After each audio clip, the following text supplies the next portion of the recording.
今天用艾草和大家分享3种不一样的吃法，都是传统美食，一起试一下。新鲜摘回来的艾草只要叶部，清洗干净后放入开水锅里面焯水5分钟。在煮的过程中可以加一些小苏打，保持颜色翠绿。再捞出来过冷水冲洗2到3遍，去除苦涩味。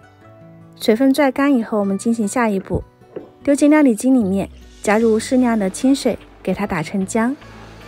像这样子，再过滤一遍，把汁水和泥分开。这个泥我们到时候用来做糍粑，汁水里面的话呢，我们就用来做青团。里面加入糯米粉、粘米粉，给它揉成面团。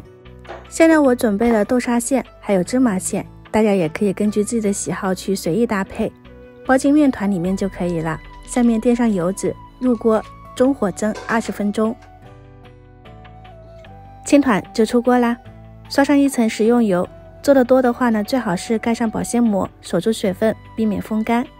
这个是传统的配方，比较简单，吃起来也是软糯，特别可口。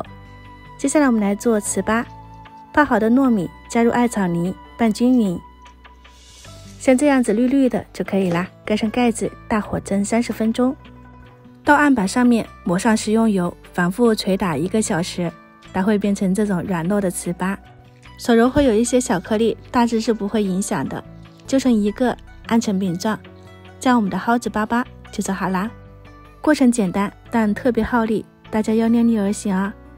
吃的时候就和糍粑一样，用油煎一下，或者是烤出来都特别好吃。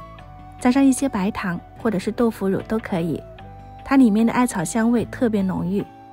接下来做最后一种，大米、艾草、清水，给它打成细腻的米浆，倒入不粘锅里面，加入玉米油，开中火熬煮。米浆它容易结块，给它按捏开，里面没有白心熟透就可以离火，戴上手套给它揉捏均匀。我用的是早稻米，糯性不会特别大。揪出一块，给它按成饼状，里面包入你想要吃的各种馅料。我准备的是香干、肉末、炖笋还有酸菜。包进去以后像饺子一样，左右反复捏一下，艾米果就做好啦。